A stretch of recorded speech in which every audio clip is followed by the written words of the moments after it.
እንትን ማለቱ ሳይሆን በግርግር ያው ግርግር ለሌባ ይመቻል አይነት ነገር ነው። የሰውን መጨነቅ የሰውን እንትን ማለት አይተው የሆነ ለራሳቸው አድቫንቴጅ ሊመጡበት ስለፈለጉ ነው። እኛም እሱን ነው እያልን ያለ ነው እና አንተ ያነሳው ነገር ነው እኮ እኛም እንትን ያልነው ልክ ነው። ዞሮ ዞሮ የምንፈልገው ሁሉም አዲስ አበባ የሚታገልበትን አውቆም እንዲታገል የምንታገለውም ደግሞ ሆ ብለን ወተን የሆነ ነገር ግርግር ሳይሆን ዘላቂ የሆነ ትክክልም ያጣነውን ነገር ሊያስገኝልን የሚችል ያንን ሶሉሽን መፍትሄ ሊያስገኝ የሚችል ትግል አድርገን እኛም በትግላችን ሌላውም ታግዬ መፍትሄን አስከበርኩ እንደሚለው የአዲስ አበባ ህዝብ ደግሞ በራሱ ታግሎ የሆነ ኃይል ታግሎ እኔ ለአንተ አስብልሃለሁ፣ እኔ እንደዚህ ያደርግልሃለሁ፣ እኔ እንደዚህ ታቃፊ ነኝ ቅብጥስ በሚለው እሳቤ ሳይሆን ያ ሰውዬት የኔ መብት ታግዬን ማስከብረው ብሎ ታግሎ 50 ዓመት ይፍጅበትም 17 ዓመት ይፍጅበትም 20 ዓመት ይፍጅበትም ታግሎ መፍትሄን አስከብራለሁ ብሎ እንደ ፓወሩን ይዞ የራሱን ጥቅም አስከብሮ እንተሄደ እኔም እንደ አዲስ አበባ ደግሞ የራሴ ችግር አለኝ፣ ጥያቄ አለኝ። ያንን በዘላቂነት ሊፈታል የሚችል ትግል አድርጌ ታግዬ ቢያንስ እኛ ወደዛም አላየንም፣ ወደዚህም ወደ ግራም ወደ ቀኝም አላየንም።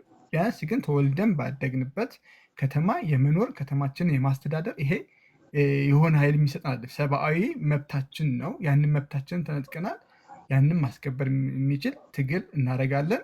ታግለንም መብታችንን እናስከብራለን። ያ ሲሆን ብቻ ነው የአዲስ አበባ ልጅ ዘላቂ የሆነ መፍትሄ የሚያገኘው። ዝም ብዬ ቤት ስለፈረሰብኝ ብቻ ሰልፍ አለ። ቤቴን እንድፈርስ ያደረገብኝ ምንድን ነው? ቤዚካሊ መሰረቱ ምንድን ነው? እኔ ከተማ እንዳላስተዳድር አይደለ ባለማስተዳደር የመጣ ነገር ነው። አሁን ቅድም ደስታ እንዳለው ልማት ወይም ይሄ ሪዴቨሎፕመንት ወይም የሆነ ነገር እኮ ኖባዲ ሄትስ ማንም ሰው እሱን የሚጠላ ሰው የለም።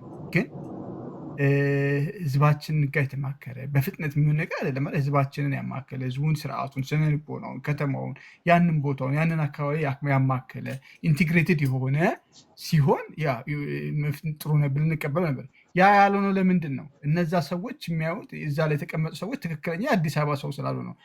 ለአንድ አዳነች አቤቤ ዶሮ ማነቂያ ዶሮ ሰው እኮ ይታነቅበታል የሚል ትርጉም ነው የሚሰጣት እንጂ እዛ ቦታ ላይ ያለው ዲፋይን የተደረገው የሄሪቴጅ የዛ ቦታ ላይ ዲፋይን ያለ ህዝቡ ስለልቦና አይደለም። እሪ በከንቱ እኮ ዛሬም እሪ በከንቱ ነው በሚል ዴፊኒሽን ነው እንጂ የእሪ በከንቱ እሴት ቫሊዩ የገባት ገብቶ አይደለም ልማት የምታውቅ ይሄ ያልሆነው ምንድን ነው? የአዲስ አበባ ልጆች ትክክለኛውን ቦታውን ስላልያዙት ነው። እና ይህን ደግሞ ለማድረግ የሚያስችል ትግል እናደርጋለን። ያ ትግል ደግሞ በአንድ ቀን የሚመጣ ነገር አይደለም። ዛሬ እዚህ ላይ ያለው ሰው 50 ዓመት ታግሎ ያመጣው ነው። ያኛው 17 ብላ የኛም ችግራችን ቢኖርም ምንም ቢሆንም የምንፈልገው ዘለቄታ ያለው መፍትሄ የአዲስ አበባን ችግር በትክክል ለአንድና ለመጨረሻ ሊፈታ የሚችል መፍትሄ ነው። ያን ደግሞ የምናደርገው ትግል የአንድ ሳምንት የሁለት ሳምንት የግርግር አይደለም። ከመማር ከማወቅ ነው ሁሉም ነገር የሚመጣው። እኛ ይህን እንቅስቃሴ ስንጀምር የነበረውን የአዲስ አበባ ህዝብ ስለልቦና እና አሁን ያለው የአዲስ አበባ ልጆች ስለልቦና ስናውቀው የሰራነው ስራ በሚገባ እንገነዘበዋለን። ዛሬ ላይ ልጆቻችን ወንድሞቻችን ታች ያሉት በምን እሳቤ እንደተደራጁ እና እንዴት እንደሚታገሉ ጠንቅቀን እናውቃለን። ትላንት ላይ ደግሞ የነበረው እናውቃለን።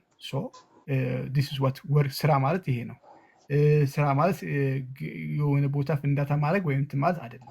ስራ ማለት ህዝባችን በትክክል ለሚታገልበት ዓላማ አዘጋጅቶ ለዛ ትግል ታግሎ መፍትሄ እንዲያመርቅ ነው እንጂ ዝም ብሎ ሆይታ አይደለም። እና በዚህ ልክ ብንገነዘበው መልካም ነው።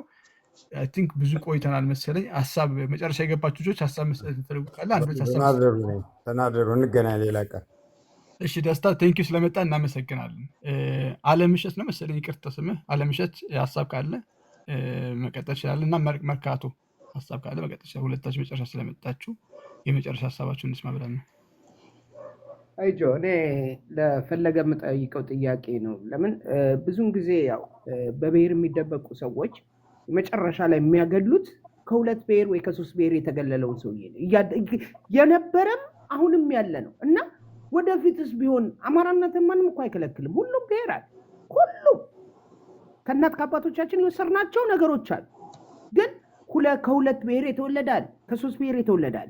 እነዛንስ መልሳችሁ ገፍታችሁ ወደኋላ ልጥሏቸው ወይስ ድል ከአማራ አሁን ለምሳሌ አማራ ድል አድርጎ ቢገባ አንተ ከሁለት ብሔር የተወለድክ ልጅ ነህና ከምንም ቦታ የለህምና ብለህ ገደል ልትከተው ፈልገህ ነው?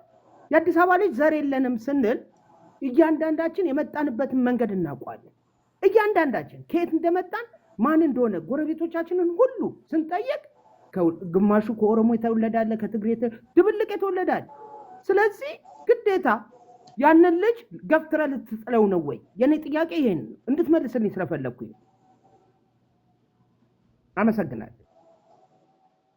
እሺ ቴንክ ዩ